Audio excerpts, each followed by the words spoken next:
नमस्कार मित्रांनो, स्वागत आहे आपल्या यूट्यूब चॅनलवर। आपल्या चॅनलवर नवीन असाल तर चॅनलला सबस्क्राइब करायला विसरू नका, जेणेकरून नवीन नवीन माहिती तुमच्यापर्यंत लवकरात लवकर पोहोचेल। तर विद्यार्थी मित्रांनो, आपण आज या व्हिडिओमध्ये पाहणार आहोत की बऱ्याच विद्यार्थ्यांनी मला असा मेसेज केला होता की सर आता डॉक्युमेंट व्हेरिफिकेशन आहे, परंतु आमच्याकडे ऑनलाईन अर्जाची रंगीत प्रिंट, त्याचप्रमाणे आमच्याकडे आता हॉल तिकीटसुद्धा नाही आहे, तर आम्ही काय करावं।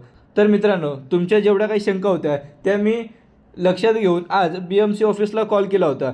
तर काही कारणास्तव मी ती रेकॉर्डिंग करू शकलो नाही, परंतु BMC ऑफिसला जेव्हा मी कॉल केला होता तेव्हा त्यांनी काय सांगितलं हे मी तुम्हाला व्हिडिओमध्ये सांगणार आहे। त्याआधी विद्यार्थी मित्रांनो, ज्या विद्यार्थी मित्रांनी ही डॉक्युमेंट व्हेरिफिकेशन कधी आहे त्याबाबतची ही PDF पाहिली नसेल तर हे आपलं टेलिग्राम चॅनल आहे, स्पर्धा परीक्षा अपडेट विथ शुभम, आणि मी अधिकारी असा लोगो आहे। तर विद्यार्थी मित्रांनो, तुम्हाला इथे स्पर्धा परीक्षा उपयुक्त असणारे सर्व मटेरियल आणि नवीन भरतीबाबत सर्व माहिती तुम्हाला इथे मिळणार आहे। त्याच्यामुळे आपलं टेलिग्राम चॅनल जॉईन करायला विसरू नका, आणि या टेलिग्राम चॅनलची लिंक मी सुद्धा डिस्क्रिप्शन बॉक्समध्ये देत आहे। तर विद्यार्थी मित्रांनो, इथे आल्यानंतर हे आपली PDF आहे। आपले डॉक्युमेंट व्हेरिफिकेशन 5 मे ते 9 मे 2025 या कालावधीमध्ये होणार आहे, आणि ते वेगवेगळ्या शिफ्टमध्ये होणार आहे। तर विद्यार्थी मित्रांनो, ते आपले 1825 ज्या जागा होत्या त्यांचं डॉक्युमेंट व्हेरिफिकेशन हे 5 मे 2025 ते 9 मे 2025 सकाळी 9:30 ते सायंकाळी 5 वाजेपर्यंत कुठे होणार आहे, तर Mumbai public school, Bhavani Shankar road, ब्राह्मण सेवा मंडळ, दादर येथे आपल्याला कागद पडताळणीसाठी उपस्थित राहायचं आहे। इथं पाहून घ्या विद्यार्थी मित्रांनो, खुला प्रवर्ग, अनुसूचित जाती, भटकी जमाती आणि वेगवेगळ्या कास्टचं कोणत्या तारखेला किती वाजता आहे त्याच विद्यार्थ्यांनी त्या स्लॉटमध्ये उपस्थित राहायचं आहे। त्याचप्रमाणे बऱ्याच विद्यार्थ्यांचं होतं की सर आमचं ऑनलाईन अर्जाची हार्ड कॉपी आमच्याकडून डिलीट झाली आहे, त्याचप्रमाणे आमचं परीक्षेचं प्रवेशपत्र म्हणजेच हॉल तिकीटसुद्धा डिलीट झालं आहे, तर आम्ही काय करायचं। तर मित्रांनो, लक्षात घ्या की मी BMC ऑफिसला जेव्हा कॉल केला होता तेव्हा त्यांनी असं सांगितलं की काही हरकत नाही, तुमच्याकडे हे 2 डॉक्युमेंट नाही आहेत तरी तुम्ही डॉक्युमेंट व्हेरिफिकेशनला जे काही इतर डॉक्युमेंट सांगितले आहेत ते सर्व ओरिजिनल प्लस झेरॉक्स घेऊन तुम्ही तेथे उपस्थित राहा। याबाबत आपण तेथे सॉल्युशन देऊया, किंवा तुम्हाला काहीतरी मुदत देतील, किंवा ते काहीतरी ती ऑफिशियल लिंक सुरू करून तुम्हाला ती प्रिंट काढण्यासाठी ते मदत करतील। त्याच्यामुळे ज्या विद्यार्थ्यांकडे ऑनलाईन अर्जाची हार्ड कॉपी तसेच हॉल तिकीट नाही आहे त्या विद्यार्थ्यांनी घाबरून जाऊ नका।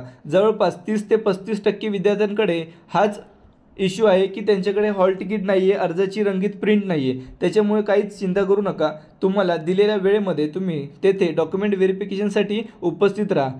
त्याचप्रमाणे बरेच विद्यार्थी म्हणत होते की सर कोणते डॉक्युमेंट लागणार आहेत डॉक्युमेंट व्हेरिफिकेशनच्या वेळी। तर विद्यार्थी मित्रांनो, इथे लक्षात घ्या की ऑनलाईन अर्जाची हार्ड कॉपी म्हणजेच आपण फॉर्म भरते वेळेस जो ॲप्लिकेशन फॉर्म होता तो, त्याचप्रमाणे परीक्षेची प्रवेशपत्र, हॉल तिकीट, हे आपल्याला दोन्ही डॉक्युमेंट लागणार आहे। हे नसले तरी तुम्ही तेथे बिनधास्त डॉक्युमेंट व्हेरिफिकेशनच्या वेळेस जावा। त्याचप्रमाणे विद्यार्थी मित्रांनो, विहित नमुन्यांमध्ये परिपूर्ण माहिती निळ्या आणि काळे बॉलपेनद्वारे ठळक अक्षरांमध्ये भरून अर्ज तो सोबत न्यायचा आहे। तर ही काय भानगड आहे, तर विद्यार्थी मित्रांनो, या PDF मध्ये एक फॉर्म आहे, या फॉर्मची तुम्हाला झेरॉक्स मारून घ्यायची आहे, आणि हा तुम्हाला फॉर्म काळ्या किंवा निळ्या बॉलपेनने तुम्हाला भरून तुम्हाला तिथे सबमिट करायचं आहे। तर हा फॉर्म कसा भरायचा आहे, तर इथे तुम्हाला तुमचं छायाचित्र चिटकवायचं आहे, त्याचप्रमाणे तुमची प्रवर्ग कोणता आहे, तुमची कोणत्या निवड यादीतून निवड झालेली आहे, त्याचप्रमाणे ऑनलाईन अर्जाचा क्रमांक, ऑनलाईन अर्जानुसार तुमचं संपूर्ण नाव, प्रथम आडनाव आणि मराठीत इथे,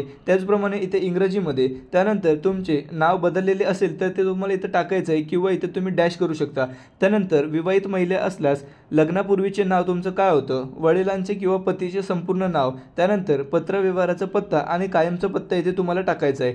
त्याचप्रमाणे येथे तुम्हाला ईमेल ID, तुमचा मोबाईल नंबर, तुम्ही स्त्री आहेत की पुरुष आहेत, त्याचप्रमाणे तुम्ही कोणत्या प्रवर्गातून हा फॉर्म भरला आहे, विजा ओपन, खुला प्रवर्ग, OBC असं वेगवेगळं, त्याचप्रमाणे असं तुम्हाला संपूर्ण फॉर्म भरून घ्यायचा आहे आणि तो तुम्हाला तिथे सबमिट करायचा आहे। तर हा फॉर्म नीट तुम्ही भरून घ्या। त्यानंतर विद्यार्थी मित्रांनो, शालांत परीक्षा गुणपत्रक आणि माध्यमिक शालांत उत्तीर्ण प्रमाणपत्र म्हणजेच SSCमध्ये 10वीमध्ये आपल्याला 2 सर्टिफिकेट मिळाले होते, एक मार्कशीट आणि एक पासिंग सर्टिफिकेट. हे दोन्ही सर्टिफिकेट आपल्याला तिथे दाखवायचे आहेत. त्याचप्रमाणे सर्व सेमिस्टरच्या गुणपत्रिकांसह पदवी परीक्षा गुणपत्रक आणि पदवी परीक्षा उत्तीर्ण प्रमाणपत्रक आणि मान्यताप्राप्त विद्यापीठाचे उत्तीर्ण प्रमाणपत्र. म्हणजेच विद्यार्थी मित्रांनो, तुमचं जर ग्रॅज्युएशन झालं असेल तर तुम्हाला जे 6 सेमिस्टर होते त्या सर्व 6 सेमिस्टरचे ओरिजिनल सर्टिफिकेट, त्याचप्रमाणे फायनल सर्टिफिकेट जे मिळतं ते तुम्हाला ओरिजिनल प्लस झेरॉक्स दाखवायचे आहेत. त्यानंतर मराठी आणि इंग्रजी टंकलेखक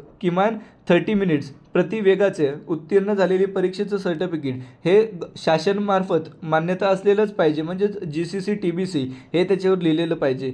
त्यानंतर संगणक आणि माहिती तंत्रज्ञान विषयक परीक्षा उत्तीर्ण केल्याचे प्रमाणपत्र जर तुमच्याकडे असेल तर तेही तुम्हाला द्यायचं आहे. त्याचप्रमाणे सक्षम प्राधिकरणाने दिलेले जातीचे प्रमाणपत्र कास्ट सर्टिफिकेट, त्याचप्रमाणे जात वैधता प्रमाणपत्र ज्या प्रवर्गासाठी आवश्यक असतं, म्हणजेच कास्ट व्हॅलिडिटी ज्या कास्टला लागेल त्या कास्टवाल्यांनी ते सबमिट करायचं आहे. त्याचप्रमाणे महाराष्ट्र राज्याचे अधिवास प्रमाणपत्र डोमेसाईल सर्टिफिकेटसुद्धा तुम्हाला तिथे सोबत घ्यायचं आहे. त्यानंतर जन्मदिनांक समाविष्ट केलेले शाळा सोडल्याचा दाखला किंवा तुमचा जन्मदाखला या दोघांपैकी कोणतं तरी एक डॉक्युमेंट तुम्हाला ओरिजिनल न्यायचं आहे.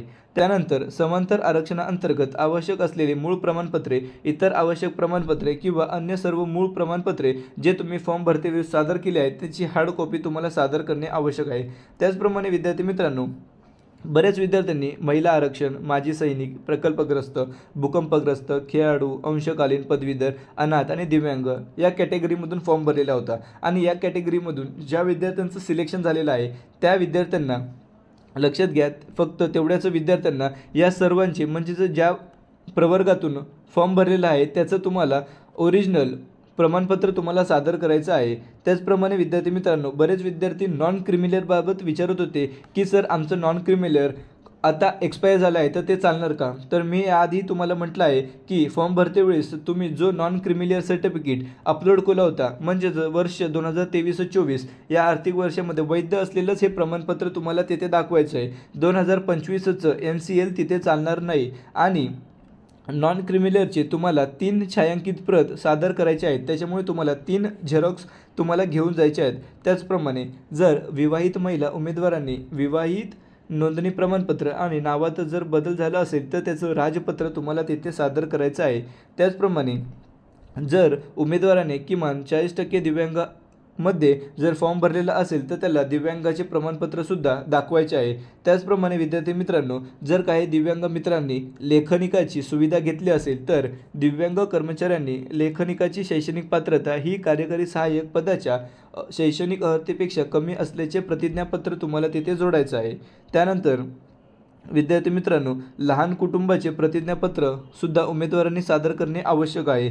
त्यानंतर विद्यार्थी मित्रांनो, वर सर्व शैक्षणिक प्रमाणपत्रे इतर आवश्यक कागदपत्राच्या मूळ प्रतीसह तुम्हाला साक्षांकित प्रतीचा एक संच पडताळणीकरता सादर करायचा आहे. म्हणजेच मी जेवढे काही डॉक्युमेंट सांगितले आहे ते सर्व ओरिजिनल डॉक्युमेंट तुम्हाला न्यायचे आहेत. त्याचप्रमाणे येथे असं सांगितलं आहे की या सर्व डॉक्युमेंटचा एक बंच तुम्हाला तुमच्या स्वसाक्षांकित म्हणजे स्वतःच्या सहीनुसार स्वतःची सही केलेली हे सर्व डॉक्युमेंट एक संच तुम्हाला बाळगायचा आहे. तर विद्यार्थी मित्रांनो, तुम्ही एक संच न बाळगता किमान 2 संच तरी बाळगा आणि तुमच्याकडं 6 ते 7 फोटो असले पाहिजेत.